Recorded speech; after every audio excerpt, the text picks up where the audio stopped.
The year is 1999. Mike Tyson is making his grand return to the ring after a much-publicized 2-year ban, dished out and served due to a much-looked-down-upon delve into cannibalism during his rematch with the real deal, Evander Holyfield. Regardless of what I did, he butted me for 2 fights. But you got to address it, Mike.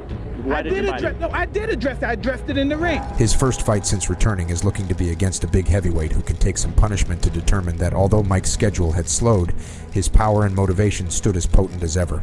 Can Mike hunt down and lay his iron chrome into the dome of the White Buffalo? Or will the animal Botha make a mockery of the real-life Terminator and fight back against his heavy artillery, causing another upset in the lengthening list of disappointments in the second wind of Tyson's career?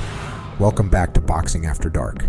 Tonight, we will witness the beginning of the twilight years of a once undeniable titan of boxing, and an hour to prove redemption for a young gun coming out of South Africa, in what was hyped up to be the third and final coming of one of the greatest heavyweights in boxing history. Everything rode on this night. Tyson recatching the magical aura he'd cast on the world for his years as the champion was a beautiful thought, and the idea of a man who would later become a mix of Guy Fieri and Santa Claus ending that dream felt comically inappropriate for one of the greatest fighters in the history of the sport. But both characters had to show up, and someone had to lose. Would the new kid on the block defeat Mike for the 4th time in his career? Or can Tyson exercise the ever-bubbling demons of his soul in the boxing ring and show that power and determination can never truly fade despite the forever underlying pain of prior life trauma? Let's get into it. Mike Tyson has a story that has had more deep dives, think pieces, and life breakdowns than the number of times Harry Greb fought in his career. But for those unaware of this champion's story, it all began with some good old-fashioned domination. Under the wing of the legendary trainer Cus D'Amato, Mike exploded onto the professional scene as if an amalgamation of shotgun blasts, fireworks, and one of the many never-ending parties that Mike would find himself going to through the 2000s. From becoming the youngest heavyweight champion of the world at the tender age of 20 years old to destroying some of the greatest fighters of the latter half of the century in a glorious fashion. Trevor Berbick, Larry Holmes, Michael Spinks, and so many more were knocked out brutally on their missions to prove the unbeatable is, in fact, beatable. $6 million. That's what Mike Tyson is said to be getting just for showing up in Tokyo. Tyson's in Japan to defend his heavyweight boxing title against James Buster Douglas. He's the biggest star in the world of sports, and nobody cared about this fight because nobody expected it to be a fight. And what a fight it turned out to be. After finally tasting the backwash of his own blood and failing to beat the count for the first time against one James Buster Douglas, Tyson's determination had inexplicably grown more than it already had.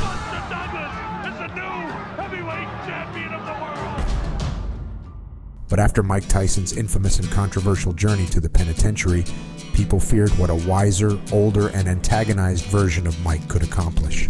Alas, after making his return, it was sadly apparent that the same man who was on the path to becoming the greatest heavyweight of all time was no longer present in the ring, but merely the same fighter in name. Despite talk of a tough game and some relatively impressive wins, such as his rematch victory against Frank Bruno and dismantling the undefeated Buster Mathis Jr., Tyson didn't display the Cus D'Amato mindset that had followed him through the 80s. Mike Tyson was now slowing in malevolence and destruction, but he was still the favorite leading into every fight. It felt like he was the champ again. No one really knew the truth of it until he was with Evander. An Olympic gold medalist by the name of Evander Holyfield would humble Mike Tyson for the first time in 6 years, beating the brakes off of what many believe to be one of, if not the greatest heavyweight of all time, and knocking him out as an all-encompassing statement. Enraged and motivated much like he was as a teenager, Mike swore revenge. As the rematch came back around, we had what is one of the most famous moments in boxing history, the iconic ear bite of '97. In a moment of pure helplessness and fear, brushing himself against defeat yet again, Mike targeted Holyfield, attempting to cause insurmountable pain to his adversary and get the ball back in his possession. Alas, an obvious disqualification occurred, and Tyson received 2 of his 3 career losses back-to-back.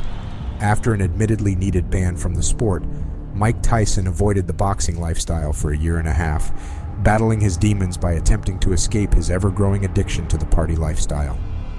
But now the Terminator was back, and Judgment Day reached out for Francois Botha like death for the decrepit. The fight transpired on the 16th of January, 1999. As Franz enters the ring with some luxurious clothing and positivity as his threat, Mike climbs through the ropes with a smog of imminent dread surrounding him and filling the nostrils of seemingly everyone except Botha himself. As the referee recounts the rules and the men touch gloves, the bell rings for the first time. Darn good opinion. Let's see what he does. The bell for round one. Francois Botha tactics way. But then again, Mike is fighting, quietly waiting for his opening. There's one. Two big misses by Mike Tyson. I just had a little deja vu called Bone Crusher Smith dancing. Does Botha have the ability to combat this? Botha certainly doesn't look afraid. Francois Botha doing very well this first round. Very well indeed. Great, stop it. Hey, Mike. It's tough to unravel those two. They continue to hit after the bell. Here we go again. Here come the corners. Here comes security. It's bedlam in the ring.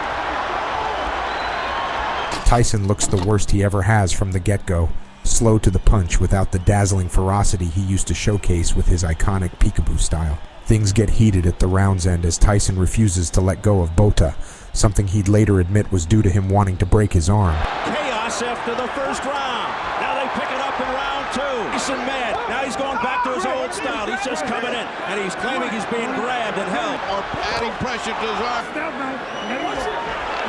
And isn't it unfortunate? It has to be Richard Steele. 1 point. 1 point. If I'd read the rule book, you'll find the jabbed in and through.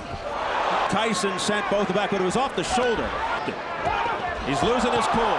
This is an alley fight. He got into in the streets of Brooklyn. And again, a left hook to the jaw by Tyson after the bell. That was clearly dirty tactics by both.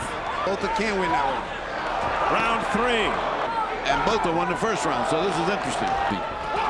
Clearly, most people thought that Tyson would come out. Tyson slips in Botha's corner. Running away for excessive holding is not necessarily respectable. And Botha backing up his work.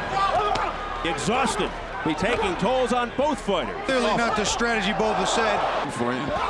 Well, Botha certainly not showing any intimidation. but Mike's got a fire. Oh, good right hand by Francois Botha. That was a solid. Look at him. He's toying with Tyson. Who ever thought we'd see this? I'll tell you. Round. This guy is just Tyson to that right. Again, he looks over to Steele. Takes his eyes off his opponent. If it's long, it will be ugly. Right,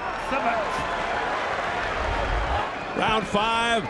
Francois Botha stymieing Mike Tyson, keeping him at bay. Tyson shots that we've seen him hit people. Not once. Now you go. Tries to open it up, does Tyson. Recovers. And he's talking to Tyson. He said he would do that. He is trying to say something to Tyson. As Botha tries to get this into the later rounds, it's round five. Yeah. It's Tyson who's got to worry, not Botha. Find action. Yeah. Mountain of white flesh here.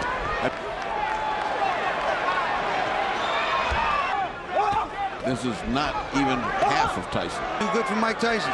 Again, Botha with his hands way down by his side. 11th round. Punch with both. Now again. He can't get off two punches. I mean, that is a mark of a shot fighter when you can't get off punches. A straight right hand. Down goes Botha.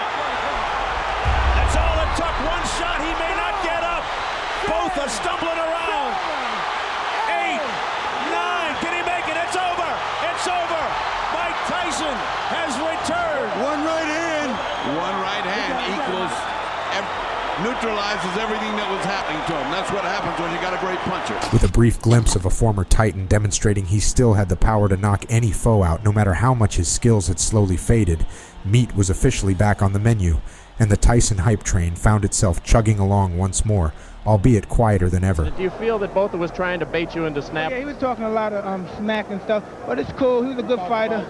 But I'm working with some great trainers. I had a great training camp. It's a matter of time. Francois Botha, although facing his second loss at a title shot, would fight on for many more years, becoming a recognizable and memorable victory among many great fighters' resumes, from Lennox Lewis to Vladimir Klitschko, and all the way up to Joseph Parker in 2013.